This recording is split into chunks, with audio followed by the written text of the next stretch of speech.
Great, awesome. Okay, well, the time is now 6 o'clock, and to keep up with it, because I really appreciate everybody coming, and this is our time and your time, so it's our time. So to be cognizant of that. Again, I just want to welcome everybody to the KSD Together. If you've been here before, you've noticed that Dr. Behringer was the one kind of running the meetings and going forward. Last meeting, Dr. Behringer was kind enough to volunteer myself or tell me or let me know that I would be taking the meetings over going forward. And I agree with that. Our deputy superintendent has a lot to do. It's not, he wants to make sure that everybody knows, and he's here to talk that as well. This is very important to him, and that's why he will continue to be at these meetings. I will just be running them. And I want to introduce to you Cindy Keats. She is my executive assistant here at the district, and she will be going forward, our record keeper, a person that you can email, and PowerPoint presentations and everything. So before you leave here tonight, please step up to Cindy if you could, and just verify that we have name and your correct email address going forward, okay? With that, I think we'll just go around the room for introductions, and then we'll get started. Oh. Thanks. Wade Behringer, Deputy Superintendent. Dave Buzzard, Executive Director of Operations. Brett Scribner, Assistant Director of Capital Projects. Raul Perongo, Executive Director of Finance. Kyle Olson, Director of Technology. Office of Communication and Public Affairs. Michelle McCormick, parent, community member. Joe Riley, KSD parent. Leslie Hamada, taxpayer. Kathleen Trapp, KSD parent. Now, Holland staff member. Cindy Keats, I'm the TA and operations. And we've never done this before, but gentlemen, why don't you introduce yourselves? Okay. Technology support specialist too. So they make all the magic happen in the background, so I want to make sure. And then looks like we have 2 people or 3 people online. So Andy, if you could just unmute and identify yourself. No, Andy's.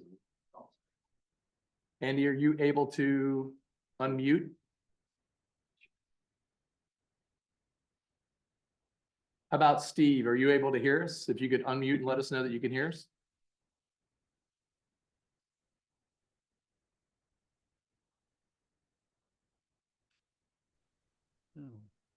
Can you hear me now? Who's that? Okay, looks like something just popped up here. Anyway, Steve Golliff, teach at Jenkins Creek. Thanks, Steve. And Andy?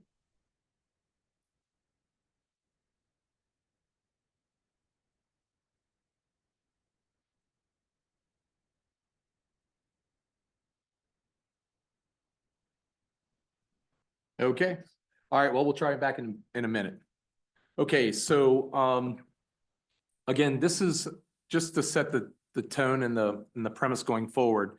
This is the last official meeting of the KSD Together engagement, let's say, invitation. So everybody's been invited to these. This will be the last one for that invitation. The requirements were to come at least for 2 meetings, whether they would be on Zoom or in person, to move forward.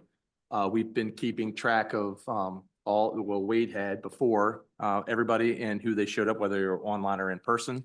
So after tonight and the next couple of days, there'll be an email to just this group, who will be the group moving forward. And that will be the group that will meet on May 19th, and we will see that in the next coming slides. So we've already done this, the welcome. We won't show this one going forward. Again, the purpose of this committee was to serve as a platform for sharing ideas, concerns, and our commitment to equity, excellence, and community, and also successfully preparing all of our students for their futures. Again, the norms of any meeting, to pause, stay engaged, Keep in mind voices, ask if you don't understand. Everything, including respect others and opinions are honored. This slide hadn't been in the last PowerPoint presentation, but I wanted to bring it back because it was in the first three. And I want us to all to kind of agree with this group that this advisory group is exactly what the initial premise of this group was to be. And I underline specifically for future capital measures. That's what this group was specifically designed for. Now, trust building, relationships, things, we all want to hear that. That's exactly what we want to do. And this piece, along with this group, should move us forward to that. But I did want to make sure that we all understood that this is this group, this committee, and we are here to talk about our capital measures in the future and what we've learned with the ones from the past.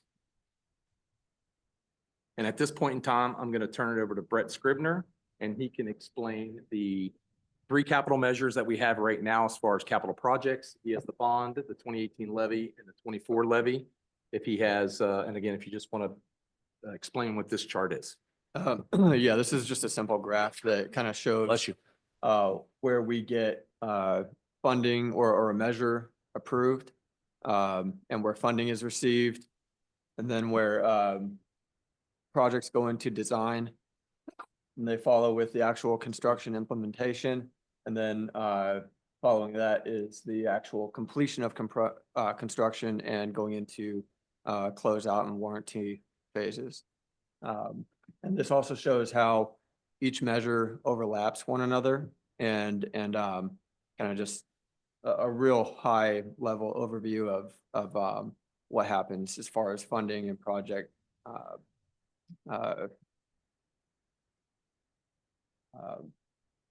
what's my word I'm looking for? Basically the project yeah, I guess you could say project management. Yeah. So anyways, also we show here the possible future bond where we would anticipate going out for 2028, and how that will also overlap the construction and closeout of the existing measures.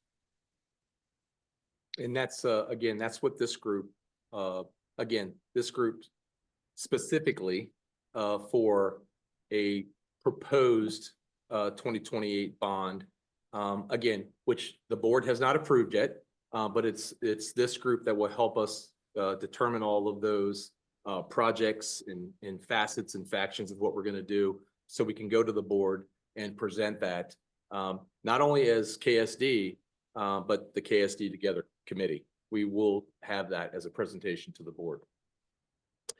Raul, if I could just get you to, if people don't maybe they don't understand, but I'd like for you to, the funding source, the bond is all one, we sell it, and then how the levies work. Yeah, I don't know. I think this chart right here, I was gonna say that what this actually communicates also is the sequencing of the funding and the project. So a lot of times, you would see us issuing bonds, for example, on bonds, and we've issued them, let's say, a year ago. And why is it that it takes long to spend down that money? And so this chart actually shows that when we issue bond, normally we are required by law to complete the project within 2 to 3 years. And so when we issue bonds, it's worth about 2 to 3 years of projects to complete. So we issue today, and then the completion is not until about 3 years later. When there are some overlap, it is also important to know that you could use some of the, let's say, the funds from the previous bond or levy to do the design, so that by the time it gets funded on the next bond, you're already constructing. And so those are the significance of the sequencing, and that's why we are ideally the yellow, which is the design, I think, right? The Correct. yellow. It would be nice for us to be able to get started on that sooner if we have some leftover money from the previous one, so that when money for the current bond comes in, you're constructing right away. We call them the shovel-ready projects. And so I think that's the significance of that. Now, on a bond, let's just, for example, if we were to, if our voters were to approve a big bond, let's say, I'm just gonna throw in a number, let's say 500 million. And you definitely, sometimes you divide that into, I'm just scenario. Sometimes you would divide that into like 4 and you issue 125 each. And you can only do what the projects that you could complete in about 2 to 3 years. So you do 125. Before the 125 is done, you're issuing a new one, another 125 called Series B, and so on and so forth. Unlike in the case of a levy, once the voter approves the levy, we could say, go ahead, construct and design and construct, even if the money is not here yet, because they will just come during the tax collection. And so we don't do the bidding for the bond issuance, but rather when the tax roll happens, we just collect the money. And so we could actually give our capital projects team to get a go signal and say, go ahead, construct. Like, for example, the 2024 levy, our guidance to them is, okay, let's start. Let's go ahead and start. As you are designing, slowly we're going to start collecting the funds. And so it's a matter of cash flow management during that time. And so this is the reason why you see this chart right here. It's lagging a little bit, just because that is the nature of the bond issuance. It's about 2 to 3 years after you issue the bonds. So. Thanks, Raul. And just for some information, the replacement school at Covington Elementary opened up in 2018, but we didn't pass a bond in 2016. So if it takes a year for design, a year for permit, and 14 to 16 months to build, the reason why it did that is because in 2006, they did the design. So it was paid out of the 2006 bond for the design. So it was shovel ready. So when the 16 bond passed and Fred Long, he was shovel ready. So that's why they got started right at the end of 16. So that was 2016. 2016, yeah. And 2006 was the last bond prior to 2016 bond.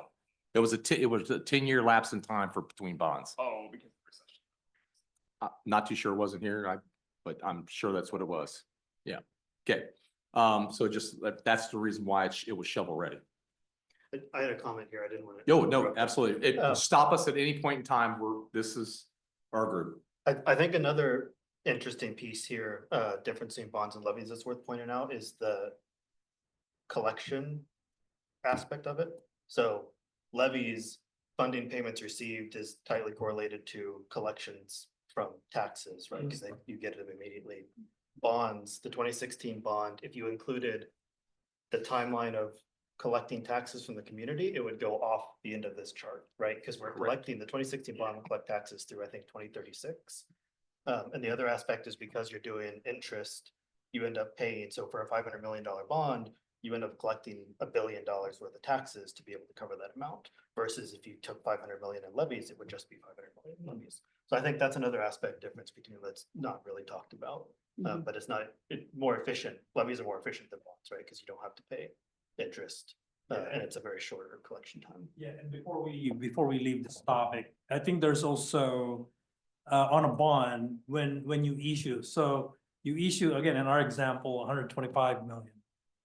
The money sits in the bank, and so naturally it earns interest, right?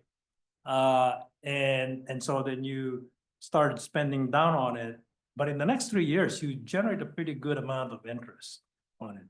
Well, the fact because we issued we issued a tax exempt bond.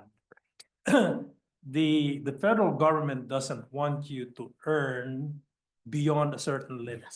And so that's what they call arbitrage. And so if you earn a certain amount beyond the limit, we are required by law to return those interests. So I just want to make sure that you could say, oh yeah, you earned $3 million. That's additional project.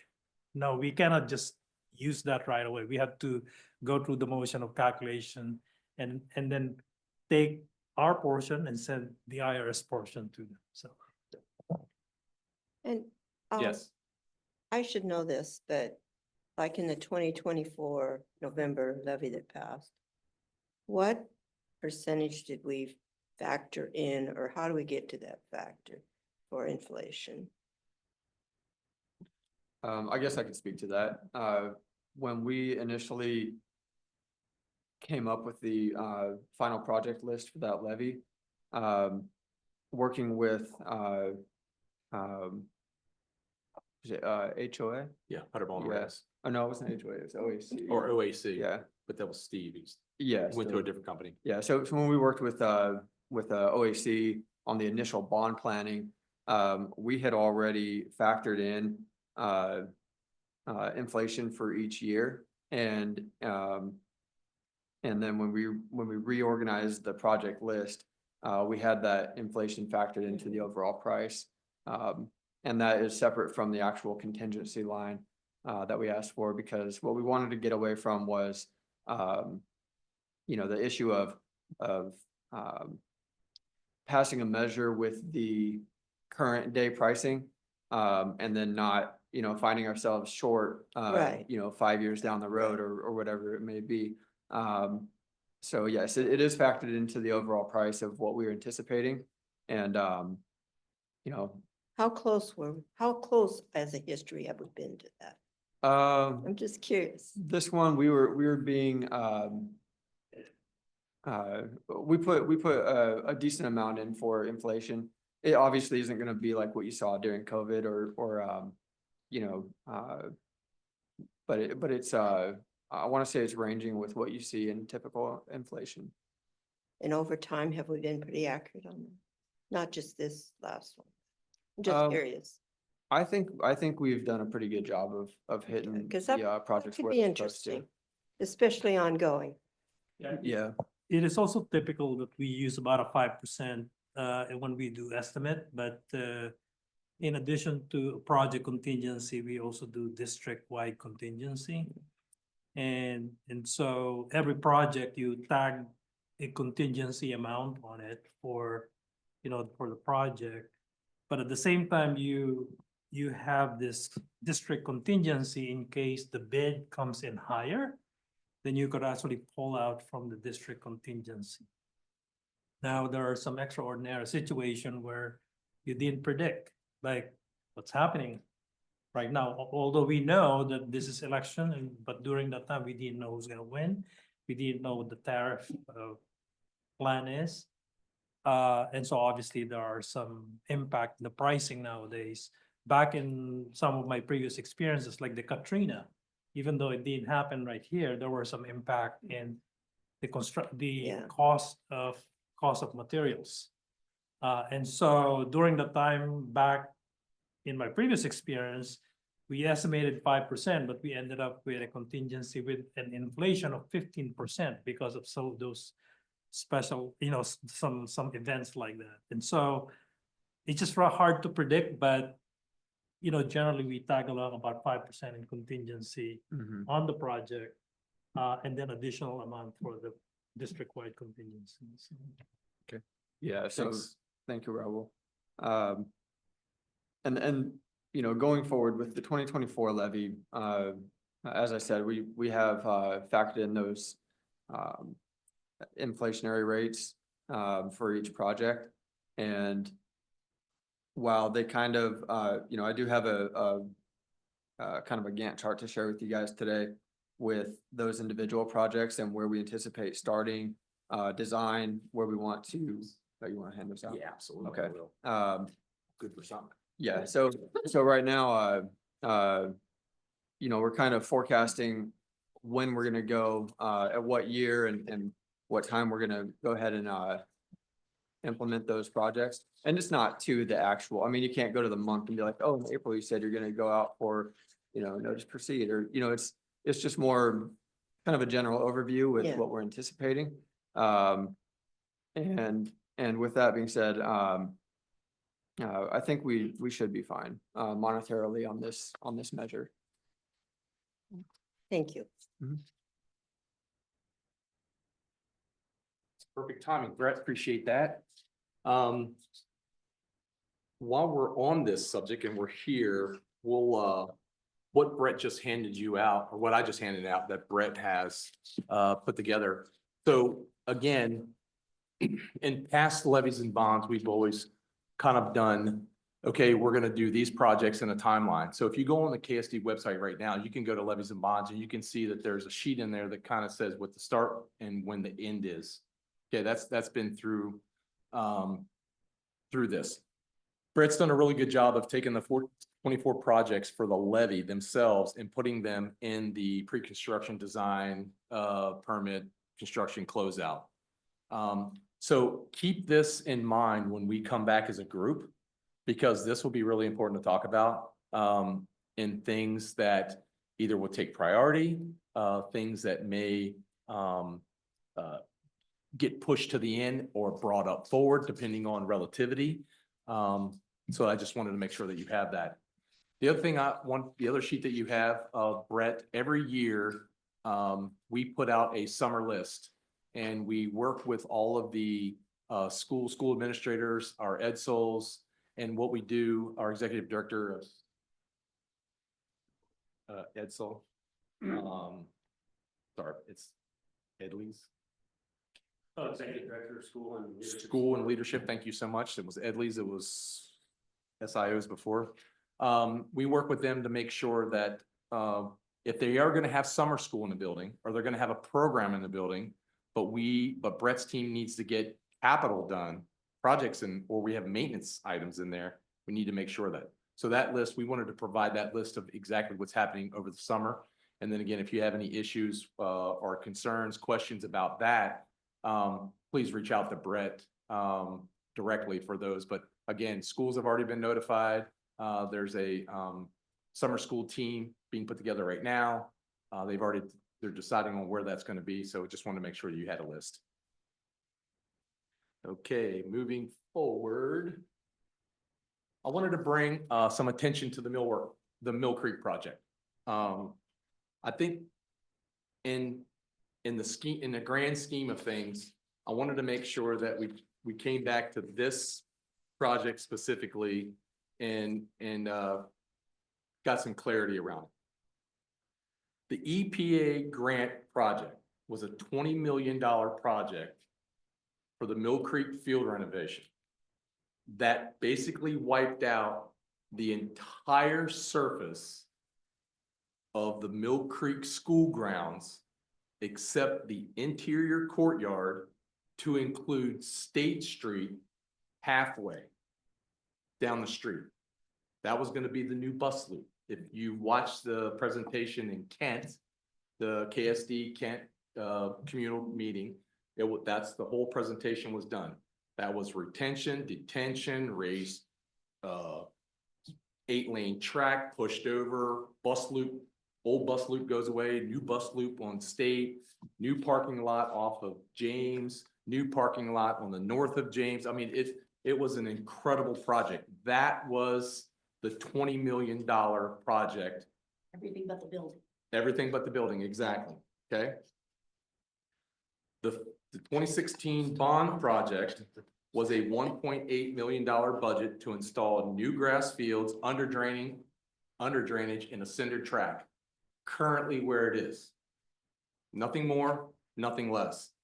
That project was pushed all the way to the end until the city, we made that decision internally to make sure that we didn't build a field down there that continually flooded every single year. And if you've been down there lately, we've had some pretty good rain, maybe not as much as I'd like to see over the winter, but it's held up very well. So we have not had any flooding in the Mill Creek area, its school area, whatever. So those funds right there have been utilized we did resurface the track with it, which was a complete new cinder because it was really bad. And then we also have been using those funds to design not only what we thought was going to be the grass field. We stopped on that once we knew that we were going to go out for this EPA grant. So at that point in time, we switched to using those funds to design the synthetic field for the EPA grant. Now we come down to the 2024 levy. When we ran the levy, and I know Joe's probably gonna have some quotes that we've done, he's gonna, and we're gonna go through each one of those, and trust me, I will fall on my sword, do whatever we need to do. But what I will tell you is, with this, is that the 2024 levy did have a project in there, and it was for a smaller project. And that smaller project is to put a raised field, synthetic, with a rubberized track, exactly in the footprint of where it is now. So it's basically the same project of the 2016 bond, where it only cost $1.8 million. And then now we're going to raise that field up, and it will look like a smaller version of Canyon Ridge, because Canyon Ridge has 8-lane track.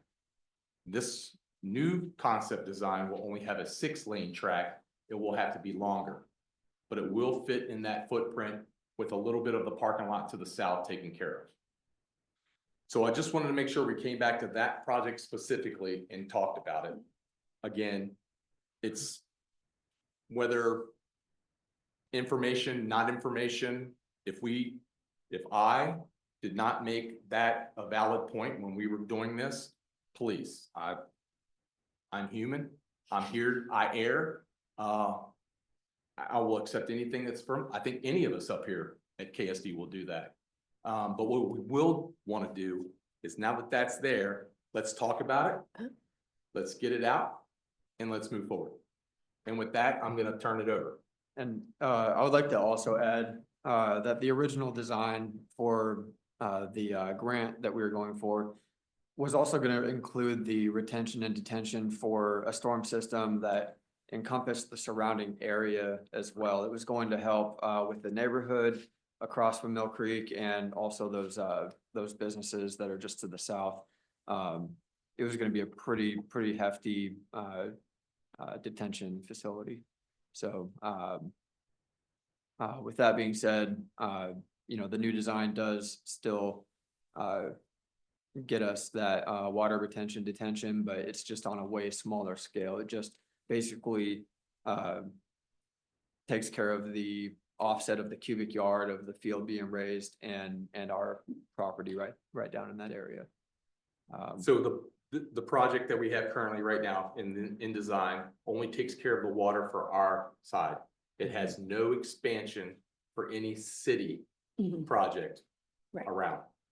So all of Mill Creek is covered? All of the Mill Creek property is gonna not flood?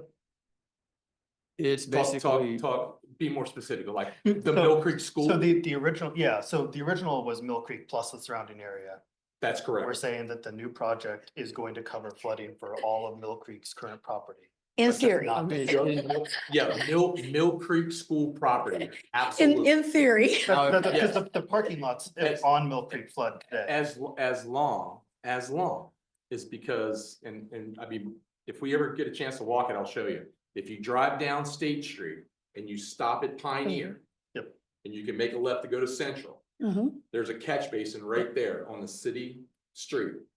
That catch basin goes right onto KSD property into our catch basin, which then goes through our property, Yeah, picks that's up the 4 other catch basins on our property, and then goes all the way to the James Street pump station. We only found that out when we did a survey for the field project. Yep. So we were thinking to ourselves, if that water didn't go through there, how much water would really, again, and then that's a whole, you get civil engineers out there. So basically it's like a thoroughfare. So But we're not gonna have a raised field. we are gonna, Surrounded by flooded water that you can't, no, right, the field isn't useful if you can't get to the field. yeah, and so in with that case, again, we're gonna keep going. The detention for what we're doing on our property is gonna take care of all the detention for any water that comes in. If the creek 100-year floods, Yeah, I can't, Yes. I'm not gonna control that. Yeah. yeah, that's fine. Yeah, you're just talking about rainwater runoff. Exactly, but the current design right now, it's ethos, And, again, they're the engineers designing this. They are doing it just for our footprint. Mhm. Because at this point in time, when the grant failed, Dr. Behringer and I have had meetings with the city, several of them. And, the city's just as sad as we are that we didn't get the grant, because it would have just really restructured that whole neighborhood. Mhm. I mean, Juan at La Horta would really like to do something with his property. You have, Central Redu. Yeah. There's a lot of people there that would really like to do something. So when that didn't, we worked with the city and said, look, we're sorry that this didn't pass, and we feel really bad, but we've got to keep going on something for our kids. And again, it's just not for the kids, it's for the community.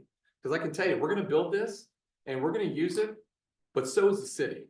The city's definitely going to use it because the city uses our buildings, city uses our grounds, they use our facilities, because the kids in the community are our kids, same kids that go to our schools.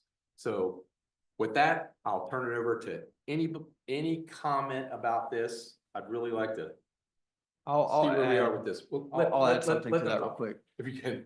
Okay, well, to answer your question though, the field will be out of the 100-year floodplain. It is. So the turf will be protected even in an extreme flood event. You might see some water encroach out into James or maybe the parking lots, but it won't actually do any damage to the turf. great. So that's kind of, one of the intentions behind that. Yep. So I'll go ahead and open it up now. And but the 5-year flooding, like every 5 years, That should be. we're not gonna resolved. have, and this is why I think we answered it. Mhm. The field and the surrounding parking lot will not be flooded together. And it should not be. Not on a regular basis, please. Yeah. And I The believe. field's gonna be 18. Not never, yeah. The field is currently set at, the field is the original design has the field at about 24 inches above Okay. current right now. So basically it's level with the gym. Now we've figured it, the engineers have come back and said, look, we can do that, or the 100-year flood, I won't get into it with specifics, but they said, you know what, if we drop this down 6 inches, we'd still be well above the 100-year flood, and that's gonna drop your compensatory storage down. It's gonna save you a lot of dollars. So right now, Brett's team is working through those provisions to make sure, listen, if we need to put belts and suspenders on this thing, then let's do it. I mean, if the cost only comes down $100,000 or $200,000 on a, let's just say an $8-9 million project, then you know what? Let it in there. It's the suspenders and the belt. And I think Questions, comments? Is the city making any roadways into trying to find funding to their end and their businesses down there? Seeming they lost the grant. I mean, there's gotta be other grants out there. Yes. And they have grant writers. I mean, I'm curious if there's anything. Because again, we need to work together as a community to make things better, and whether you like it or not, that thing could flood again. I mean, I'm not convinced of that. They kept saying that the pump station and all this was gonna correct it and on and on. Not totally convinced about that, not saying it wouldn't, we're not trying our best in every area, and all the data shows that, but I think they're gonna continue to dredge it further north towards the Duwamish. and that was one of the problems. They weren't doing that, is that correct? Because of the Native He can help the Americans? City. Yeah, the creek restoration that they did in front of Mill Creek on our property or on the backside of our property next to Kennebec has worked tremendously. So they're going to continue to work their way north through there, and they're actually rerouting the creek a little bit to create some additional kind of open park spaces down there as well. The James Street pump station, I don't think was ever really truly designed to hold the capacity of the water No, I that told they us it see in that was. flood plain down there. So I think with one, restoring the creek, if you drive by there at any given time now, it's still like 3 feet from the top of the creek. So it's not even remotely close, which is great. I mean, it's when, for the last 10-12 years, it's been sitting 6 inches deep, that's of the water, and 8 feet deep of sediment. There's been a lot of improvement there, which has been nice. As far as the city looking at other grants, they're always looking at other grants. They're constantly looking at that space. With, as Dave mentioned, our meetings with the city, we're moving forward because we need to move forward. That's our commitment to our taxpayers, our commitment to our kids in Mill Creek and our community, that we will move forward. Now, that being said, we're also in conversations with the city, knowing that as we move forward, what we do and the footprint that we are going to be doing this work on, still gives the city space to do things. Like, we have property that we will not be accessing to take care of this field that we're building, that was on the original part of the EPA grant design, because that design again was not only for the compensatory storage for all of the Mill Creek field, but it was for that entire area down there. Yeah. And so there is still space, if there are grants that come in and available for the city, to be able to access not only some of our property, but their property, to continue to build out that space. So the flooding impact will not be felt as much by the neighboring businesses that are down there as well. But they're always looking. We talked about going out and seeing how long we can kind of push this to see if we can get some little grants. But all we were seeing was a $700,000 grant there, a $1.2 million grant there. And I mean, it would have taken us years and years and years to try to combine all those together to get up enough money and we just don't have that kind of time for our kids. So. Just curious, being where that is, have you guys ever looked at the water? I'm trying to say it's the concrete and the blacktop the water can penetrate through. Have you Yes. guys ever looked at that as an alternative down there for the parking Yes. lot? It's Yeah. more expensive, I understand, but It is. So impervious asphalt. yeah, and I couldn't think of the word. So a non-impervious asphalt, Mhm. non-impervious concrete is the thing. Absolutely. As a matter absolutely. of fact, it is underneath the west side of the Canyon Ridge synthetic field. We put Okay. it in there. But as long as you put something on there that kind of covers it, like the rubberized coating, it'll filter through. The Mhm. issue with that is fines. So fine particulates, sand, dirt, Mhm. eventually it's going to clog. Yeah. So it only lasts for a certain amount of time, Mhm. especially if you have dust and things of that nature. But if it has a constant drain, like in the October to February, absolutely. When it dries up and things grow inside, then it clogs. So we have looked at something like that. At Mill Creek, it wouldn't allow us because it's the floodplain. No Okay. matter what you do, the flood table goes up. So anytime you go up or anytime if you put this on the ground, you Mhm. have to compensate for how much land you've just taken up in cubic feet. Right. Right. So length, width, and height. Mhm. So, and then they say, now you need to go build a pond that's Right. twice the size of this building. Right. So, and with Dr. Behringer saying, utilizing the space, the current project right now does utilize, it keeps some of that area open. Mhm. For them, that if the city would want to come in, we're gonna put some retention and detention in there. But if they ever wanted to come in and dig it out deeper, put in a different type of ADS chamber, which is more retention, then they're able to do that on their dime. But again, the onesie, twosie grants, we'd be sitting here for 10 years, 12 years trying to get a field out there. Mhm. So anything more about this? If Yes. no one else does, yeah. Good. So, I sent an email, April 16th, that was almost 2 weeks ago. And I did not get a response. I sent it to Dr. Behringer, Mr. Buzzard, Mr. Scribner, and the board. No one responded.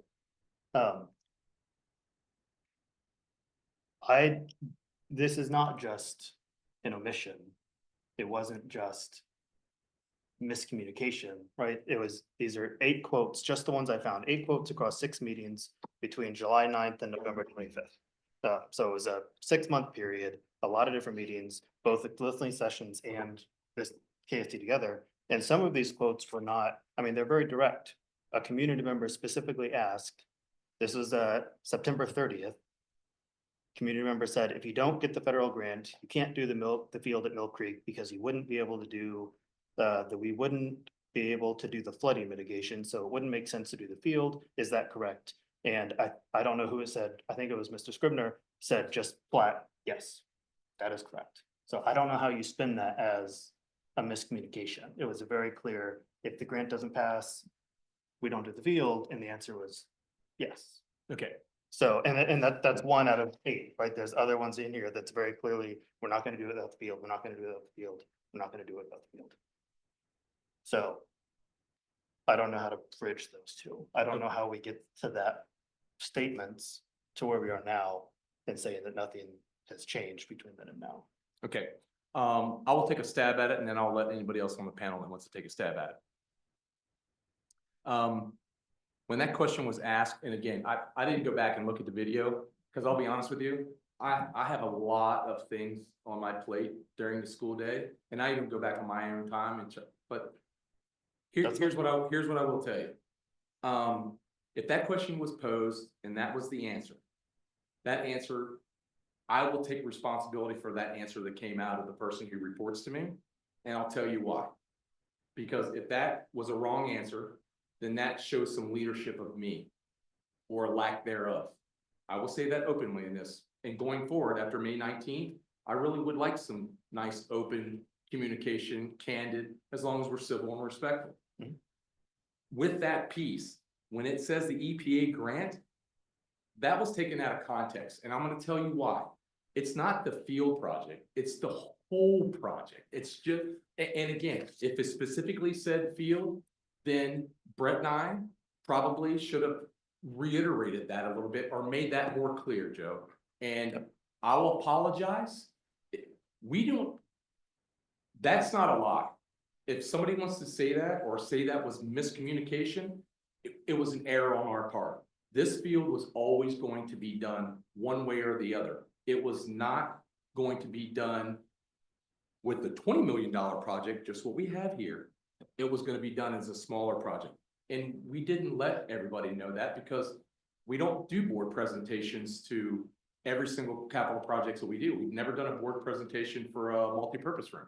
We've never done a board presentation for a boiler. We've This is never. a $9 million project. I understand, but a $9 million? That's what you said earlier. 8 Oh, to 9. yeah, Yep. yeah. So we have $6, $7, $8 million. We have $10 million roof projects. We don't do a board presentation to them. So again, we don't do presentations for everything. Okay. And going forward, if that's something that this group wants to look at, as the KSD Together comes together after May 19th, these are changes that we can come and we'll make sure that happens. But the project in its entirety was 2 separate projects. It was a big project for 20 million, and then it was always a smaller project of just the field without all the bells and whistles. Okay. I'm gonna read 2 more quotes and then I'm gonna let this go. Okay, I don't buy it, but that's fine. we can agree to disagree. August 20th. You said, we are putting this on the levy in case the grant doesn't go through, because we want to be able to do other things, maybe to this field, if this can't go through. This is the only time I've heard anything that was alternative. But you also said, we're not too sure yet, and again, we'll get the community to come back and we will have a long conversation about it. That is not happening, right? Okay, No conversation with the board about it, no conversation with the community. So at the very least, the best I could find in the quotes that I found was, if this doesn't happen, we'll come back and have a conversation about what alternatives we can have. But a month later, you said, again, Mr. Buzzard said, but yes, you're absolutely right. If the grant does not go through, we would, if the community wanted us to put a new field in there, we would just have to let them know, we will not guarantee that the field would be any better than it is today. Which is not what we're saying here, right? So I mean, I don't buy it. There's been conversations in this group about how transparency requires open accountability about what's going well, as well as open accountability of what's going poorly. And to me, this feels like we're being gaslit. That before, with the levy, it was, we can't do this without the grant, we can't do this without the grant. Maybe because we didn't want to say we were going after grant that we didn't need. Or maybe because there was no plan at that time, and then when the grant failed, there was a scramble to find out a plan because no one wanted to say we can't do Mill Creek. I don't know what happened, but before the levy, before the EP grant was denied, it was very clear. No grant means no field in any capacity. And that's not what's happening today. And the fact that no one is taking accountability for that, like, I understand you said you're following the sword. The following the sword is not, yes, we were wrong. Following the sword is, okay, I said something that wasn't true at all. Well, it's not even that. You're saying that it was always the plan, and whatever quotes I have are somehow invalid because you didn't validate them. You didn't go back and look at the video because you're busy, implying that I'm not busy. Like, this whole conversation is just frustrating, and it's exactly the reason why I don't see how you can possibly pass another levy or another bond. Like, nothing's changing. I've been asking questions for years and nothing's changing. We continue to say that things are getting better, that you're trying to do better, opportunities come up, nothing gets better. And this is just another example on top of all of the previous ones that I've given. And the fact that even being confronted with it, like, I thought this email was gonna come back and say, yeah, we didn't have a plan then. And so I'm surprised that the response is, I'm still wrong. After 8 different quotes across 6 meetings, across 6 months, that somehow I'm still wrong for misinterpreting that this was always the plan. Well, thank you for that. I do appreciate the candid response. What would you like me to say? Because I'm here to say I'm wrong. I was wrong. And when I'm wrong, I admit when I'm wrong. But I can tell you that field has always been a project. So If then, I was wrong, I let you speak. If you wouldn't Yeah. mind, let me speak. Thank Yep. you. If I was wrong in any one of those comments, Dave Buzzard right now at 6:46 on April 28th, apologize to the community and to you specifically if I led you to believe that there was something else other than that project.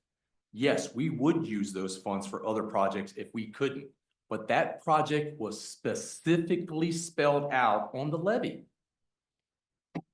Was that on the levy project? it was on levy, and Okay. it was clarified that it was extra on top of the EPA grant, because the EPA grant wasn't gonna cover everything that needed to happen. And the EPA, if the EPA grant were to fail, you wouldn't have a use for that 9 million, because that was on top of the EPA grant. And that 9 million would go to something else, not a lower project, go to something completely different. Okay, so here's what I want to do. Where do we want to, where does this end? This can end now. Okay, I've made the point that there is no explanation for why the conversation has changed, and I'm fine leaving it at that. Dave, I'm gonna step in here for a second. So, Joe, if you don't mind, what meeting was it that I said, yes to the question on whether it would, I don't know it was you. I said, I think it was you, because then Mr. Buzzard jumped in after that. okay. I 'cause don't know who said that. It was, I so- don't recall saying that, and I'd be happy to go back and look at a video. I don't know if you have like maybe the. it was the date or- September 30th. You're on the email thread. Okay, yeah, and I'll check into that because, the only thing I could think is maybe the way the question was phrased. I don't know, if I had said yes, then the only thing I could think of is that if someone had asked if the actual project itself would move forward as an $18 million project. But aside from that, I'm just kind of at a loss as to where that would have come from. So I'll go back. I'll check on things that I said to double check that that's not something I misspoke about. and Joe, we want to be specific. Again, we want to make sure that we're not giving different information, different times. We are trying to make sure that we are doing that. And Going forward and in the past. So again, that's what this group is going to be. I appreciate everybody being here. It's a check and balance system, right? Trust goes 2 ways. So we can trust that, anything that's said in here doesn't show up on social media. Anything from social media doesn't show up here. Again, because that's the whole context of it. It's like the transparency and the trust works 2 ways. Correct? Yeah, Transparency and trust works 2 ways. what's the point about social media? It's just making sure that what's being said in here and what documents are there are any different than what is showing up on social media. Because I don't want to run this committee on social media. I want to run this committee in this room with people who are committed to being here, just like I am, just like you are. Huh? That's what I want to do. Okay. I want to have everything that we want to do, we're going to do as a group. We're not going to do it on a platform. We're not going to do it anywhere else but right here, because this is where it matters. Yeah, Agreed? but this conversation will be live streamed publicly, discussed publicly. Yeah, absolutely. Yeah, that's the First Amendment, right? I love that. I had no issues with that. Yeah, But at some point in time, we have to move forward. and the last thing I'll say on it is, I sent this email 2 weeks ago. Anybody could have responded. You can look at the video, you can read the context, you can respond. No one did. Correct. I'm curious, Joe, honestly curious. How would you, if you were sitting up there and this had happened, how would you have handled this to make it better? To make what better? To make you seem If you were Dave yeah, I. and I put just yourself like- in Dave's Yeah. position right now, Yeah, how would you want Dave to respond? so How would you want that? to How would be? it make you In feel my- better and in- more transparent and all that you're asking? yep. Okay.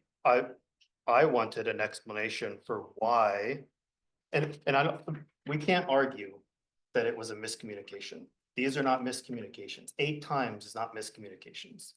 I would like an explanation for why it was, and this is maybe the difference of opinion. I think it's very clear that it was a different story before the levy than now. And I want to know, why was it a different story before the levy to now?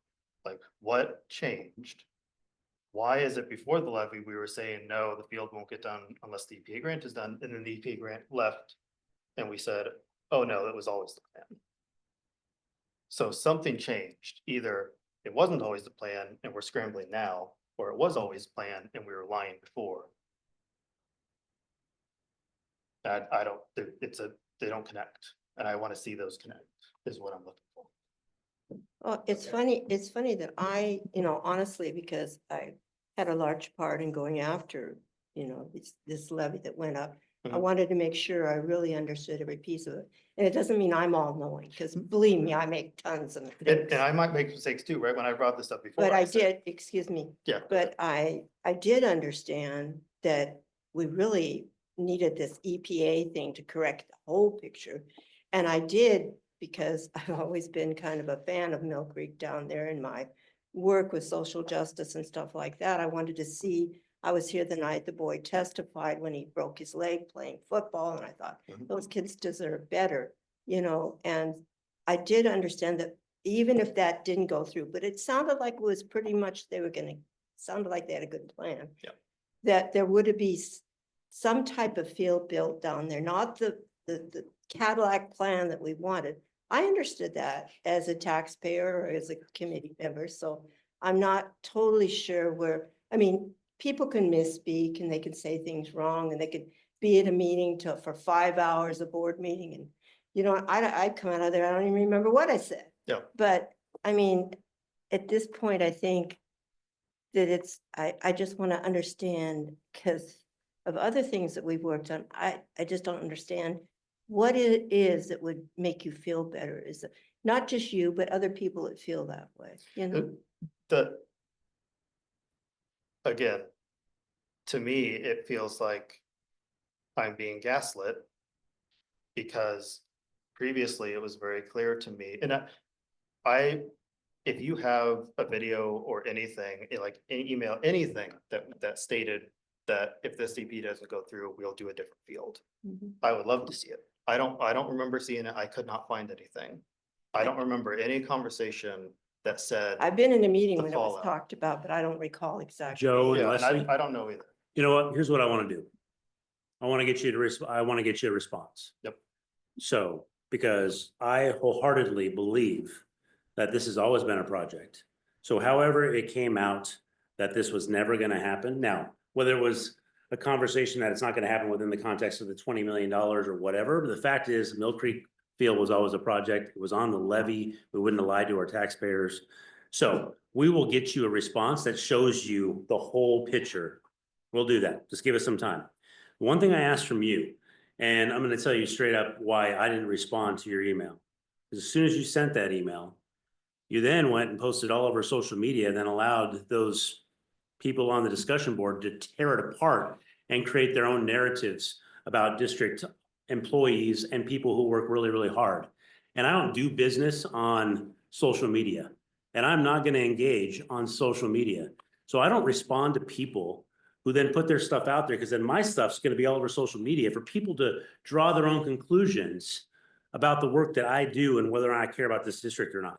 So I will not do that. Now, if you want to engage in a professional communication back and forth and get an answer, and you want to take that answer that I gave you and put it out there, that's different. But I have a hard time, and you're not the only person. There's been several people that have chosen to communicate that way, where they're like, send something to us, demand a response, don't get a response within a day. They post it on social media saying, I sent this, no one got back to me, and then everyone destroys it. Mhm. Contrary to whatever people's belief is, we're not sitting around with nothing to do up here. And I don't have time to go chasing things down rabbit holes. And so I will get you a response for this particular set of issues, because I know it's a thing. And I'll get that for you because you Yep. did your work. I'll do our work and we'll get back to you on that. Because I believe that what you're saying, you don't believe that we had a plan. And I want to make sure you understand we had a plan. Yep. Now, whether we miscommunicated, if it's on recorded, and you can't deny it. So, but I want to be really That's all I clear. need. If there's documents and there's communication, because I know it's sitting in all those meetings, Mhm. then I want to make sure you know that. Yep. Because it goes back to the trust building and things like that. Yeah. But just know, I didn't reply to you because I'm tired of people taking my stuff and putting it all over social media and letting people who don't know one thing about the work that we do up here second guess us. Yeah. And I'm not going to do that. So I don't want to monopolize that, but you added topic, so I'll do this quick. I don't remember anything in that thread for this email that was like completely attacking the district. No, maybe it you're was. just put it out there like, Yeah, hey, this is what I sent the just put it out district. there. Social media can be toxic. I'm sure Ms. Sisley can talk about, even Kent School District, random posts can get people to come in and talk about whatever they want to talk about. We can't control that. It sounds like you're saying, how else can we be transparent to the community except through social media? It sounds like you're saying we don't want to be transparent to the community because they don't know anything about it. All I'm doing is saying, I sent an email, I posted to the public, this happened, and that's it. I wait for a response. I don't wait a day and say they didn't get back to me a day. I might say a week later, but like I do it because of transparency. Transparency is an issue with KSD, and the constant attacks against social media, the constant attacks around don't share this publicly. And this is what I thought you were saying earlier about separate social media. Don't take any of these conversations, put them on social media. They should be on social media. Like, conversations happen in social media between people that are interested in making KSD better. And there are things that happen in social media that I get new perspectives. There are people that I read and say, well, whatever, I don't agree with her, then whatever. But that's not a reason to do it. But we're not on social media. To respond to all I'm not those asking people. you to respond to social Yeah. media. I'm asking you to respond to the email. I sent you the email. I didn't tag you in social media. Sent I you. understand that. But when you say our names on social media, now you bring us into social media. In a social media public setting, I say, I'm having a conversation with Dr. Berenger. I will post responses here also for transparency. If I could do it any other way than social media so that everyone could see, then I would do it everything. And maybe that's the thing. Maybe we need to find a better way to do that. Because I would love factual information to get onto the discussion board. It won't. Yeah, that's true. Well, It gets denied. okay, let's be careful, because now we're attacking the community. Yeah. Okay. I'm just making a statement. You're making a statement that nothing true ever gets on a I'm just public saying- discussion group of thousands of people. There's a lot of factual information that does not get shared on social media. Yeah, Okay, that's different than a specific discussion. okay. We can spin it however you want. So you had something. Yes, I was going to say that I really appreciate Joe's want and need for getting this clarified and wanting to make sure that, you know, for wanting this to be out in the open and all of that. But I also think at some point, we have to say, okay, what's done is done. And we have to say, starting from here, let's do better. Let's just start here. This is the starting spot. And let's take a step forward and just all be on the same page and just do better. Because we can't go back in the past and change it. We can, you know, I mean, we have to at some point, it just say, okay, yeah. We didn't, you know, this is what we understood. This is what we thought we were communicating. This isn't somewhere something got really, pardon the language, effed up. And that's what I want to put together to Yeah. bring closure to this whole Right. thing. And have closure on that. And then just say, let's not talk about it again. You know what I mean? Yeah. So you bring up a date. Yeah. About making sure we're moving forward. Yeah. I just put the slide on. Yeah. That's the date. Yep. Anything past that day, it's us. Yep. It's together. It's just not Yeah. what KSD staff and the KSD Together Committee Yeah. is. We're together. So we do things together. We talk together. Mm-hmm. We bridge gaps together. We find solutions to challenges together. We take responsibility together. That's what the KSD Together stands for, right? So going forward, anything that we do in this group, it should never be individualized. We should always want to speak in one voice. Okay, so that's the date. So Yes. I just need a little clarification on something. So in terms of, you know, the whole transparency issue now, I always, in my home district, I'm always gonna vote yes on the levies. I don't even, because, you know, I always wanna make sure our kids are taken care of. So that being said, there are people that are looking for, you know, details, everything. So you remember that paper I gave you last time, right? That had all the details, like this whole proposal on what we can do with some money, like the projections of how much staff we would hire, how much space we would need. So, I mean, is that the kind of information that can be accessed by the people voting on the levies? I mean, can they access that kind of detailed information when they look on the levy proposal? I mean, can they really get are they able to get that kind of, you know? Are you saying if your project was one that they chose for the levy? Yeah, it just. Is that the just type of wanted to say information that would be was- available that's to the kind of public? information that would be released. It depends on what kind of project it is. So again, and sorry, Kyle, we can get and we're already over. So if anybody has to leave, trust me, I'm here for as long as we need. And I know it's 7:02, so thanks guys and gals. But what I will say is that, when we have the project usually has a very short narrative or scope. When we go out for either bonds or levies, we never put the budget number in there, never. Because if we put a number in there, that automatically gives whatever vendor that are gonna come and bid the job, that's a starting point. Or something that says, I'm gonna take 20% out for Yep.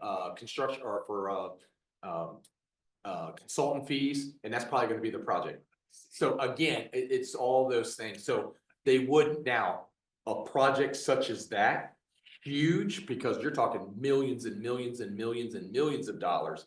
That would probably be a presentation of something that would come to the board when we did that. They would probably want to know about that project, because that would be something that would be new to the district, because we do not have a complete early childhood program in a big school. We have them in schools, Yeah, of course. right? Yeah.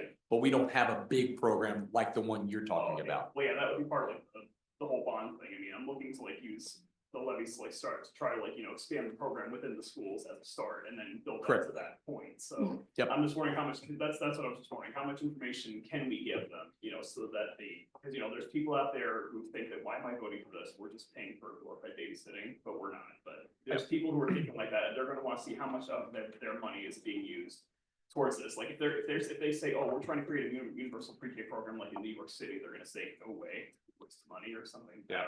I'm just spitballing, but. I think what you're looking for, and to Dave's point,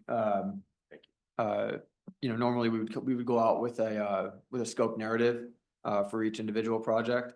But what you're referring to would be if we were to approve a design for a building, like you're describing, and we actually approved the design as a project itself and went ahead and got the building through its schematic design phase, and then went out for another project to actually construct it. Then people could see a little bit more detail into what it was we're actually going to build at that point. Okay, I mean, if you recall, back when I was in like middle school, I do recall they were looking to add a fifth grade wing to the middle school, and they had a whole design in the front lobby and pretty much all the school buildings, they had like a design in the front foyer that showed the actual schematic of what they were looking to build, so Mhm. people knew, as soon as they walked into the school, they knew what they were trying to get money for to build, so. Yeah. So we built Something kind not, of visual, you know, they can really understand, they can really take a look at the whole,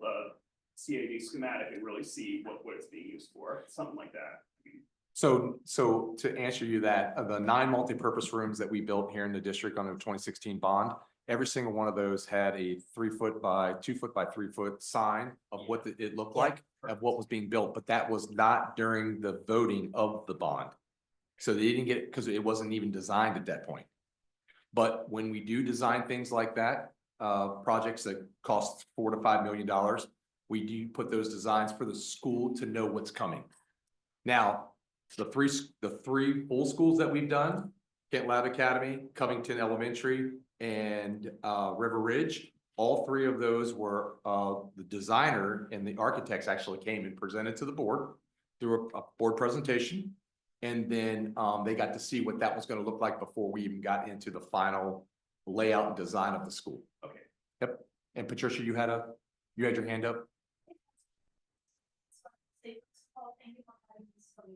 As Yeah. the name of the committee says, KSD Together in person, real time, right? I understand that information goes to social media, that is perfectly fine. However, that is not the purpose of this.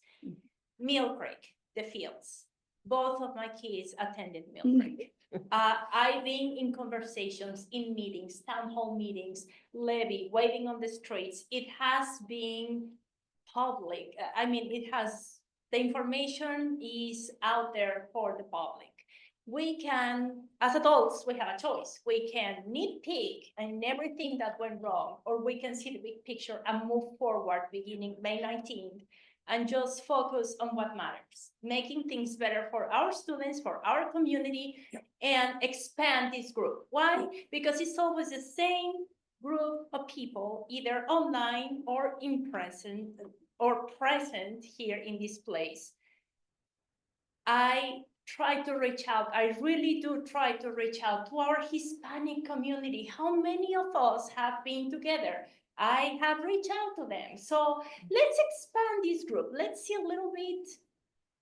Let's think bigger and bring this, and make us a stronger community by communicating, by having in mind that what matters is our children. I mean, this is my last generation. My daughter graduates high school this year, but you know what? I want to leave purpose. I want to leave something that is better for our students and keep working on it. And there are so many little ones. Let's stay positive, really. KSD together we are stronger and powerful source and a powerful force, and we can make things better. And thank you for bringing those emails to our attention. I think everyone acknowledged that we are humans, we make mistakes, but it's time to move forward beginning May 19th. So that's all I have to say, and I apologize if I step someone's boundaries. Okay.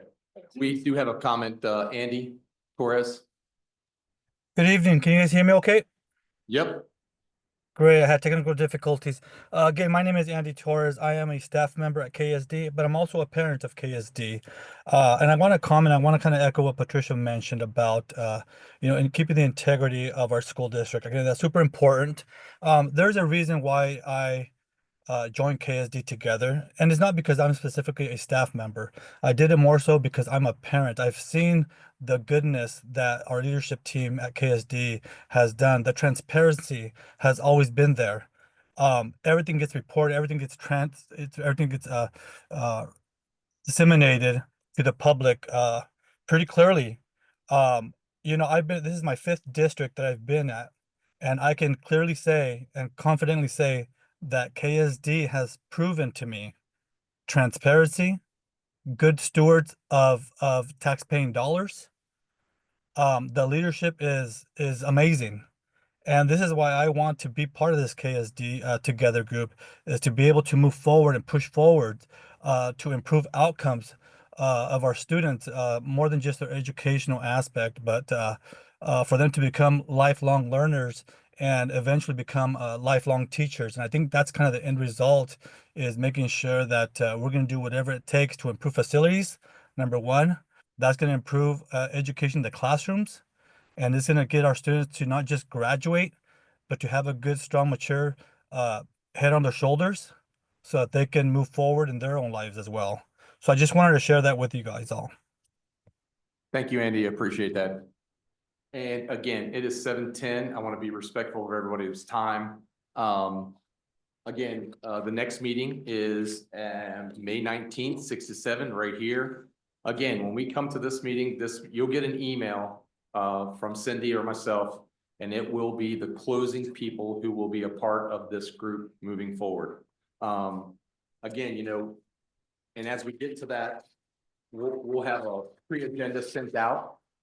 There's no meeting after that date and the date that we set in September. So we'd like to be able to figure out, and again, what days are we gonna do it on? Is there a better day? We know Wednesdays are bad, right? Okay, so Just have our meeting as during the together. board meeting. meeting in person, meeting in person, because I think it's at some point in time. And if you can't make it, we understand that. You know, everybody's got families and lives and things of that nature. So it's not like if you miss a meeting, it's just simple email, hey, I'm gonna be out. How can I support what I'm gonna do? So setting that agenda, setting a time, and then what we want to focus on moving forward. So we'll talk about that on May 19th. What does that meeting look like? Do we want to spend 55 minutes on trust and 5 minutes on moving forward capital? Or do we want to spend 5 minutes on trust and 55 minutes coming up with what we're going to do? Or do we want to air it out as we do? Those are things that we need to do. Again, I want those meetings to be somewhat specific, but they also can be fluid if needed. Because you know, this is where your group, this is where the community is coming in to ask that. One thing I will also ask going forward into September, and I'm going to bring this up May 19th, go talk to people that you know, get their opinion, get their thoughts and bring them to the meeting. I would like their names too. If they're parents, we'd like to give them some recognition, especially, or if they're just a community member, if they come up with a great idea or something like that, unless you're one of those people that like takes and steals somebody's idea. Anyway, but it's just one of those things, you know, like, you know, bring those people's ideas to the group. You're the spokesperson for who you are around your community. Just to clarify, starting May 19th, it's a closed group, This is. so we're inviting people? No. I need you to, yeah, I'm sorry. So I want you to invite people to bring ideas to you and you bring them to them. Okay. That's what I'm saying. Get people engaged in your community, around your homeowners, around the people that you know, your circles of friends, your 5 fave or whatever it is, and then bring those to this meeting. Can I do that on social media? You're welcome to. I can't say, you can do anything you want to do in social media. The only thing that I say is, if you put anything on social media, post the truth. That's what I'm gonna say. Because the truth will set you free, just like I've made mistakes. A lot of people have made mistakes, and the truth will set us free. The one thing about this group, we are in this group together. That's the whole reason why we call it the Together. Yep. If there's any times that I do say something untruthful, let me know. I've corrected myself in posts. Yeah, I don't know. I don't social media. That's fine. So, I'm sorry.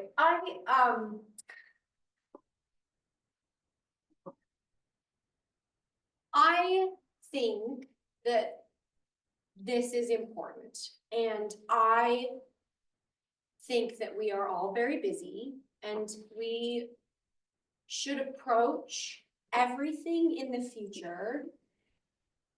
I think with the in-front assumption that none of us are out to malign and lie and mislead with intention.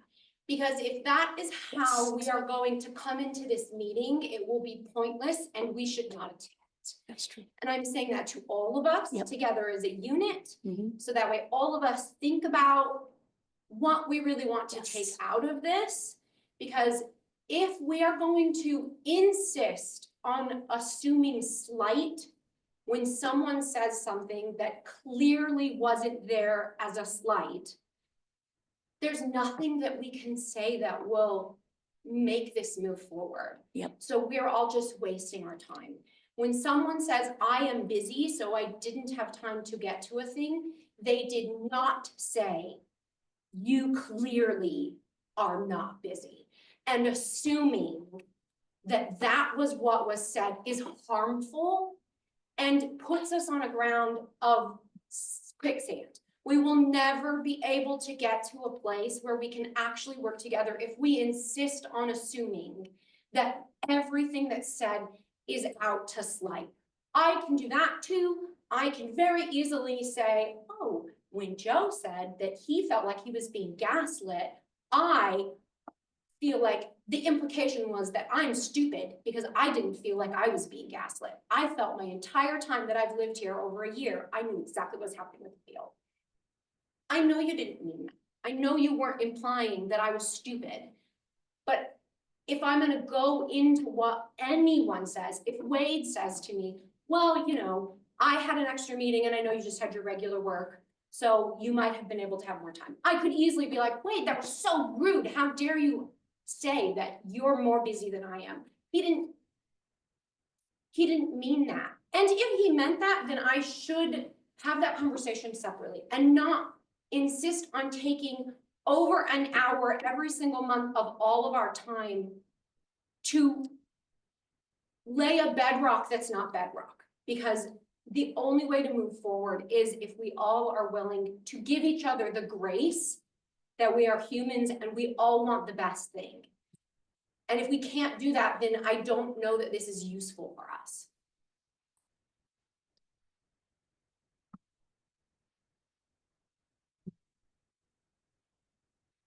Thanks. Yep, okay. Yep, I did that as a purpose, long pause. I agree. Yep. So going forward, it's 7/17. Again, if people have to leave, they can go. But my thing is, that's the date right there.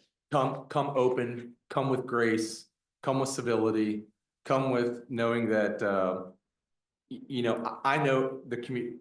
Trust me, I'm involved in my community as well too. Matter of fact, I'm involved in 2 communities, because that's how passionate I am about certain things. But I do agree that when we come together on May 19th, let's air it all out. Let's put, that's the line in the sand, and let's move forward.